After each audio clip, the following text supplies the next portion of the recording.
کی حلال کمائی اور اماں کی پاکیزہ لوری کی تربیت کا اثر ہے. اس وقت کوئی کس کی بات کر رہا ہے, کوئی کس کی بات کر رہا ہے, کوئی کس کی بات کر رہا ہے. ہم وہ خوش وقت ہیں کہ سوتے جاگتے اٹھتے بیٹھتے خلوت اور جلوت میں ہمارے لبوں پر اگر ترانہ ہے تو محمد عربی کی عزت اور ناموس کا ترانہ ہے. شکر نہیں کرتے. اور یہ تو وہ پاکیزہ صدا ہے کہ ہماری دعا ہے کہ مرتے وقت بھی ہمارے لبوں پر یہ ترانہ ہونا چاہیے. ہمارے جنازوں کے ساتھ بھی یہی صدا ہونی چاہیے. قبر کے اندر جب حضور کے بارے میں پوچھا جائے کہ اس رخ زیبا کے بارے میں کیا کہتا رہا, ہم سوالوں کے جواب دینے کے بجائے فرشتوں کے سامنے بھی ہماری زبان پر یہی بات ہو کہ فرشتوں میں تو دنیا کے اندر بھی جمعے کے اجتماع میں بھی بیٹھ کر ان کی عزت کی بات کر کے زمانے کو یہ بتاتا تھا کہ جب ان کی عزت کی بات آتی ہے تو پھر میرا ایمان کیا ہے کہ کروں تیرے نام پہ جا فدا, نہ بس ایک جا تو جہاں فدا, تو جہاں سے بھی نہیں جی بھرا کروں کیا کروڑوں جہاں میں. یہ ایمان ہے. حضور کے نام پر اعلیٰ حضرت فرماتے ہیں حضور کی ذات تو بڑا بڑا, حضور کا نام آ جائے تو پھر کروڑوں جہان قربان ہے. تو میں عرض کر رہا تھا حضور نے فرمایا مبارک ہے ان کو جنہوں نے مجھے دیکھا نہیں لیکن ساتھ بات ہمارے. میں عرض کر رہا تھا لوگ میں جمعہ پڑھنے آتا ہوں, آپ لڑا شروع کر دیتے ہیں. میں نے کہا اسی وجہ سے حضور نے فرمایا تھا کہ سیاتی زمان علی امتی یجتمعون فی المساجد ولیس فیہم مؤمن. حضور نے فرمایا تھا میری امت پر ایسا وقت آنے والا ہے کہ مسجدیں بھری ہوں گی لیکن مومن کوئی نہیں ہوگا. مسجدیں بھری ہوں گی. میں اپنا فتویٰ نہیں سنا رہا, کسی مولوی پیر کی بات نہیں کر رہا, حضور کا فرمانا ہے اور میں ذمہ دار ہوں اپنی اس بات کا. فرمایا مساجد بھری ہوئی ہوں گی, مومن کوئی نہیں ہوگا. مطلب کیا ہے؟ فرمایا مومن کسے کہتے ہیں؟ اعلیٰ حضرت فرماتے ہیں مومن وہ ہے جو مرے ان کی عزت پر. مومن وہ ہے جو ان کی عزت پہ مرے دل سے. نجدی تعظیم بھی کرتا ہے تو مرے دل سے. اعلیٰ حضرت فرماتے ہیں مومن کس کو کہتے ہیں؟ جو حضور کی عزت پر قربان ہو جائے, مٹ جائے, فنا ہو جائے. کہتے ہیں کوئی بات نہیں, میری تو بات ہی کوئی نہیں ہے, میری تو حیثیت ہی کوئی نہیں ہے.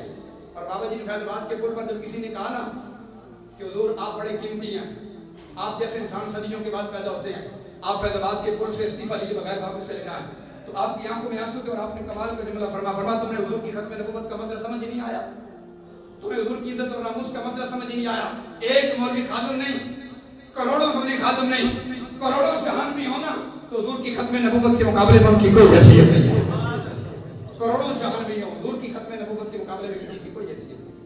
فرمایا سارے جہان کو آگ لگ جائے, غرق ہو جائے, حضور کی ختم نبوت پر پہرا ہر حال میں ہوگا.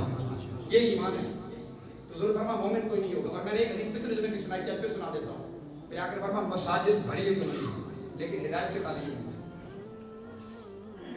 حضور کا اپنا فرمانا ہے. اب بتاؤ نا کہ بندہ مسجد میں بیٹھا ہو اور حضور کی عزت کا نعرہ لگے اور بندہ دل میں سوچے کہ کیا کر رہے ہیں, کچھ چیز بچتی ہے بندے کے پاس, بتائیں مجھے.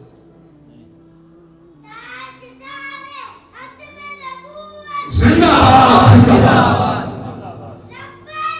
لبیک لبیک یا رسول اللہ, لبیک لبیک لبیک یا رسول اللہ, لبیک لبیک لبیک یا رسول اللہ, لبیک لبیک لبیک یا رسول اللہ, لبیک لبیک لبیک یا رسول اللہ, لبیک لبیک لبیک یا رسول اللہ, لبیک لبیک لبیک یا رسول اللہ, لبیک لبیک لبیک یا رسول اللہ, لبیک لبیک لبیک یا رسول اللہ, لبیک لبیک لبیک.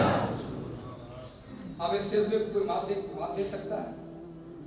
بس یہی قصور ہے, یہی قصور ہے اس ویل چیئر والے مرد کلندر کا. یہی قصور ہمارا بھی ہے کہ یہ بچہ بھی پوری طرح بول نہیں سکتا, مگر اس کا نعرہ بتا رہا ہے اقبال کی زبان میں کہ یہ جبر و کار نہیں, یہ عشق مستی ہے. یہ جبر و کار نہیں, یہ عشق مستی ہے, کیونکہ جبر و کار سے ممکن نہیں جہاں مانی. ان چھوٹے چھوٹے بچوں کو کس نے بتایا ہے؟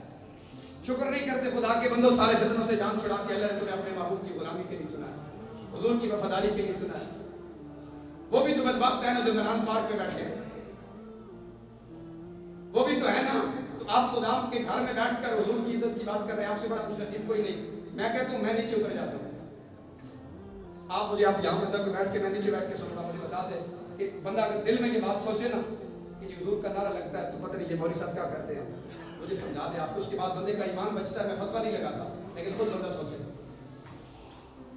بندے کو تڑپ جانا چاہیے حضور کے نام پر. یار عجیب بات ہے, تو میرے آقا فرماتے ہیں وقت آئے گا مساجد بھری ہوئی ہوں گی، ہدایت سے خالی ہوں گی. کیا مطلب کہ میری عزت کا مسئلہ بھی نہیں سمجھ آئے گا، میری عزت کا نعرہ بھی نہیں سمجھ آئے گا، میری ذات کی بات بھی نہیں سمجھ آئے گی. مساجد بھری ہوئی ہوں گی لیکن ہدایت سے خالی ہوں گی. کیا مطلب ہے کہ انہیں میری شان کی بات ہی نہیں سمجھ آئے گی. میں عرض کر رہا تھا یہ بات دور نکل جائے گی. حضور تشریف فرماتے صحابہ بیٹھے. میرے آقا نے صحابہ سے پوچھا اور صحابہ کیسے بیٹھتے تھے؟ حضور کی بارگاہ میں ایسے بیٹھتے تھے ابو بکر کہ جیسے ان کے سروں پر پرندے بیٹھے. اگر ہم نے حرکت کی تو پرندے اڑ جائیں گے. حضور کی مجلس میں بیٹھنے کا صحابہ کا یہ انداز. اسی وجہ سے تو نصیر ملت نے کہا تھا نا کہ بارگاہ مصطفیٰ میں وہ صحابہ کا ہجوم. چراغ گولڑا نصیر ملت کا قلم اٹھا حضور کے صحابہ کی مجلس. جب حضور کی بارگاہ میں صحابہ کا بیٹھنے کے انداز کو دیکھا تو گولڑے کا تاجدار لکھتا ہے کہ بارگاہ مصطفیٰ میں وہ صحابہ کا ہجوم. اتنے تابندہ ستارے یوں سجا سکتا ہے کون؟ بے اجازت اس طرف نظریں اٹھا سکتا ہے کون؟ وہ نہ بلوائیں تو ان کے در پہ جا سکتا ہے کون؟ نصیر ملت نے کہا تھا بارگاہ مصطفیٰ میں وہ صحابہ کا ہجوم اتنے تابندہ ستارے یوں سجا سکتا ہے کون؟ اور اس دار فانی میں نصیر ان کی محبت ہے وجہ بقا جو ان پہ مٹا اس کو مٹا سکتا ہے کون؟ نصیر ملت کہتے ہیں اس دنیا میں اگر کوئی باقی رہنا چاہتا ہے نا تو وہ حضور کی وجہ سے باقی رہتا. ابو بکر صدیق سے لے کر امیر المجاہدین تک اگر کسی نے باقی رہنا نا، کسی کا نام، کسی کا تشخص، کسی کی ذات، تو کہتے ہیں نصیر اس دار فانی میں محبت ان کی ہے وجہ بقا، حضور کی وجہ سے باقی رہتا. کسی کا ذکر، کسی کی ذات، کسی کی بات حضور کی وجہ سے. تو صحابہ تشریف فرمائیں. میرے محبوب نے پوچھا میرے صحابہ کس کا ایمان سب سے زیادہ تمہیں حیران کرتا ہے؟ کس کا ایمان میں تمہیں تعجب ہے زیادہ؟ سننا جو میں نے آپ کو کہا ہے حضور نے جو مبارک دی آپ کو مجھے قیامت تک آنے والے مومنوں کو، اس ایمان میں راز کیا ہے؟ میرے آقا نے پوچھا کس کا ایمان عجیب ہے؟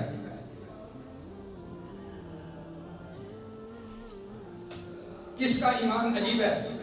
تو صحابہ کرام نے کہا یا رسول اللہ سب سے زیادہ عجیب ایمان فرشتوں کا ہے. حضور فرمایا صحابہ فرشتوں کا ایمان کیسے عجیب ہے؟ وہ تو ہر وقت خدا کی تجلیات میں رہتے ہیں، اس کے قرب میں رہتے ہیں. وہ ایمان نہیں لائیں گے تو پھر کون مومن ہوگا؟ صحابہ نے عرض کیا رسول اللہ پھر اگر وہ مومن نہیں ہے تو پھر نبیوں کا ایمان عجیب ہے، ان کے ایمان پہ تعجب ہے. میرے آقا نے فرمایا تو نبی اگر ایمان نہیں لائیں تو کیا کریں گے؟ وَوَحْيٌ يَنزِلُ عَلَيْهِمْ، ان پر وحی اترتی ہے. وہ مومن نہیں ہوں گے تو پھر مومن کون ہوگا؟ پھر صحابہ نے پھر تھوڑی دیر کے بعد میرے محبوب نے پوچھا اس کے بعد بتاؤ. صحابہ نے کہا رسول اللہ اگر نبیوں فرشتوں کا ایمان بھی عجیب نہیں، اس پر بھی تعجب نہیں، نبیوں کے ایمان پر بھی تعجب نہیں، تو پھر ہم ہی ہیں.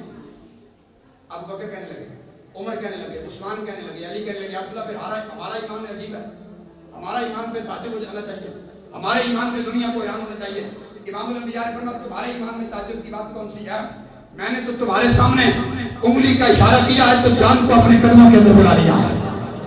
میں نے تمہارے سامنے اشارہ کیا ہے تو ڈوبا ہوا سورج میری انگلی کے اشارے پر واپس پلٹا ہے. اگر تم کلمہ نہیں پڑھتے تو پھر کس نے پڑھنا تھا؟ تمہارے سامنے میری بارگاہ میں درختوں نے سجدے کیے. صحابہ اگر تم مومن نہیں ہوگے تو پھر مومن کون ہوگا؟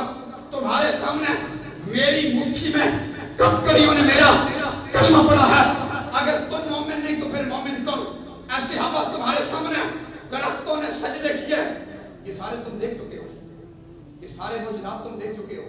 اگر تم مومن نہیں تو پھر مومن کون ہوگا؟ جن کی انگلی، جن کی آنکھوں کے سامنے چاند اپنا کلیجہ چیر کے رکھ دے.